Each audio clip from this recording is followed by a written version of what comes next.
Hi, good morning. Welcome to Coffee with Me. I'm Susan Buchser-Lochocki, running for President of the United States with the Green Party. And this is Coffee with Me, and this is my kitchen. Welcome. So today is Funny Friday, or I should say Friday, June 19th.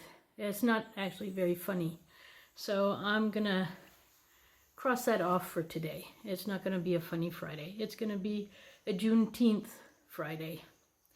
So Juneteenth apparently is a event in history of the United States that I was more or less unaware of. Maybe I learned it once back in school, but it was never celebrated. But apparently it has become a celebration. It, of course, probably started in the Black community as a celebration, and now it's getting more well known. I've been out of the United States, as you know, for 20 years, so for me it's somewhat something new. And it's called Juneteenth. It's also known as the Black Independence Day. So Abraham Lincoln made a law in 1863, the Emancipation Proclamation that freed all the slaves. But to get all the states to adhere to the law, it took a little over 2 years. And Texas was the last state that was told the news, and the slaves were told the news that they were free. So on June 19th, 1865 is when the final people in Texas, the final slaves, were told that they had freedom. And that marked the true end of slavery as it had been run in the U.S. at that time. So for me, I'm not quite sure what I'm really supposed to do. I know red is supposed to be a very symbolic color today, reminding us of all the death that occurred, you know, of slaves and through slavery. And I'm going to say also through, ongoing police brutality and everything. It's unfortunately, we have not really settled this issue in the United States yet. So I am lighting this candle here. It's a red candle to symbolize the spark from the people who died in slavery, out of slavery, and the innocents. So this is to ignite hope. Hope for a better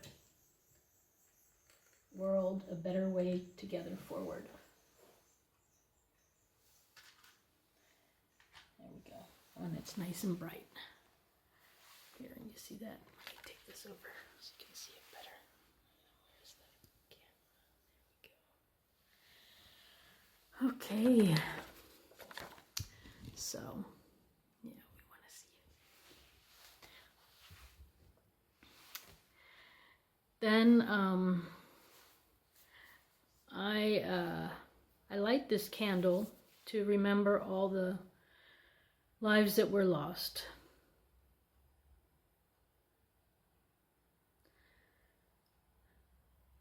And the light signifies a hope that it won't happen again. And that maybe this time, with human rights and civil rights, that we're coming to an end, a full end of this brutality that is a very dark and disturbing period of U.S. history. So let's have a moment of silence and reflection of all the lives that were lost over the 400 plus years of slavery.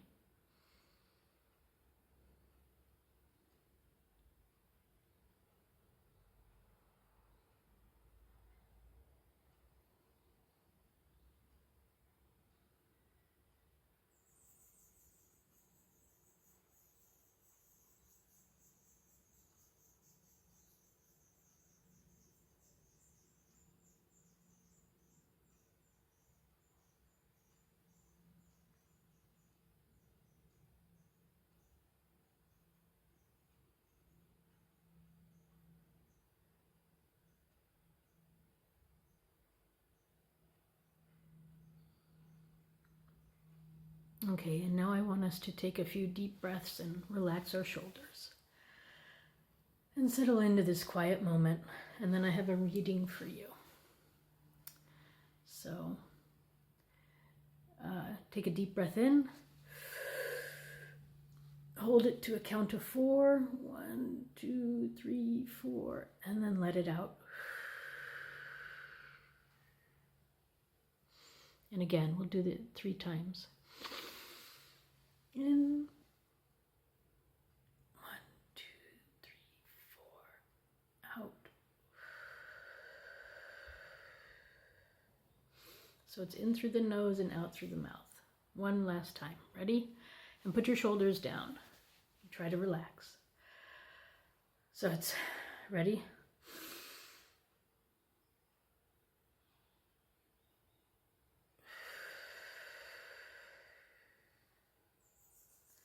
Okay.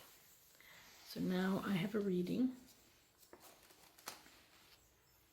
It's from my UU book, Singing the Living Tradition, and it's a song, actually, number 326. Let all the beauty we have known. It's in the Beauty, Truth, and Goodness section. The words are by Dana McLean Greeley, and I'll begin. Let all the beauty we have known illuminate our hearts and minds. Rejoice in wonders daily shown, in faith and joy, and love that binds. We celebrate with singing hearts the loveliness of the sky and the earth, the inspiration of the arts, the miracle of every birth. Life's music and its poetry surround and bless us through our days. For these we sing in harmony, together giving thanks and praise.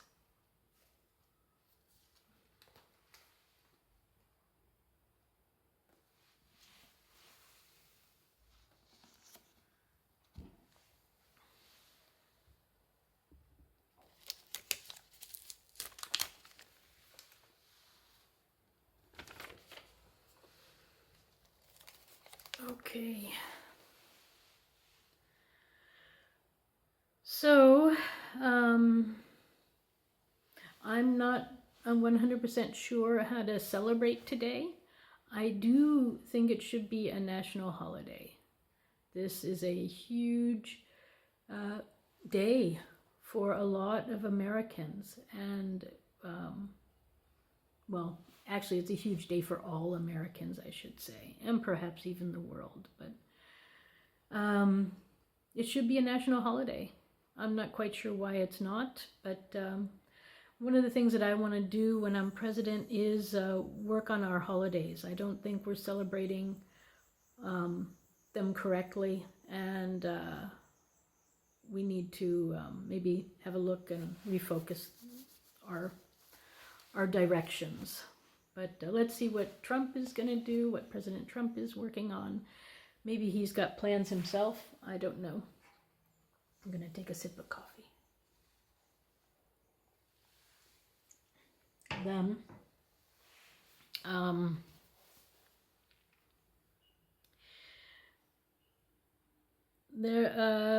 I guess it's time for me to move on to white privilege. So, my certainly was white privilege was when I was in high school and college. Although I didn't do drugs a lot, I did smoke marijuana sometimes, and normally somebody had it. I actually never really bought it. But you know, as far as I know, nobody I knew ever went to jail. Nobody I knew ever went to jail. They were never caught buying it or selling it or anything. So that was certainly white privilege on my side, because I think in our Black communities, I don't think it's so. I think a lot of people go to jail for these things, and that's not fair. So that was definitely white privilege. Then before anybody, I guess, actually, then women privilege. Before anybody gets any wrong ideas, the gang that I talked about in a previous video, who tried to attack me, or who was planning on attacking me, one of them was definitely a Spanish speaker. I don't know from what country, but I just recall somebody had a Spanish accent to their English. And the other ones, I didn't really see so good. I was afraid to turn around and look. But I'm going to say that I didn't get a sense that they were, maybe dark-skinned. I don't know. Somehow I just, I don't know who they were or whatever, but I just, maybe it was how they were formed together behind me. I sort of got a sense without looking what was going on. It's one of these things that, you just know or you don't know. So anyway, I just wanted to get that out there, that I don't think it was a group of Black men, basically, is what I'm trying to say. So if anything, it was a mixed group. Certainly somebody had a Spanish accent of some sort. And I just wanted to clear that up, because I don't think I mentioned that in the other video. So yeah. Then I guess I should also talk about my clothing. So about me when I was, a couple of years ago, when I was starting to form my identity as an artist again, I was looking for a style. And here in Switzerland, you get called Ami a lot, which I find to be derogatory. And then I looked up sort of like, what is the classic Ami sort of clothing? And it was jeans. So I went through about 2 years where I was just wearing jeans every day. Jeans in every way possible, in shirts, in dresses, in pants, and then I don't know, there was this woman that I know who's in one of the women's clubs, in the International Women's Club here, that always, whenever I would meet her anywhere, she just always looked so elegant, and she always had a dress on, and always had lots of scarves that, she would peel off, and it just was, there was just this womanly elegance about her. And I started thinking, although I like jeans, they're not very elegant. And then I started to try to go into jean dresses and skirts for a little while, but that still wasn't doing it for me. And then suddenly I looked around and I thought, actually I want to be more glamorous. And so then I started wearing long dresses.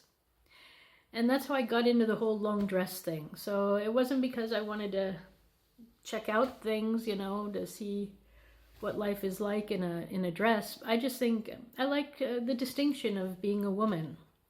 And so I like to wear dresses. And that's why, I like this dress even. It's very womanly. It's certainly it's not something a man would wear. So yeah. So that's how I got into the whole dress thing. Then I guess I'm going to say that's about it for me. I don't know what one's supposed to say for Juneteenth, so until I'm professionally trained at how to celebrate this holiday, I'm going to leave it like that. I wish you a good day, a good Remembrance Day, and a good Independence Day. My song of the day is from John Cougar Mellencamp, the great American, and it's Pink Houses. So I wish you all a great day. Thanks for stopping by.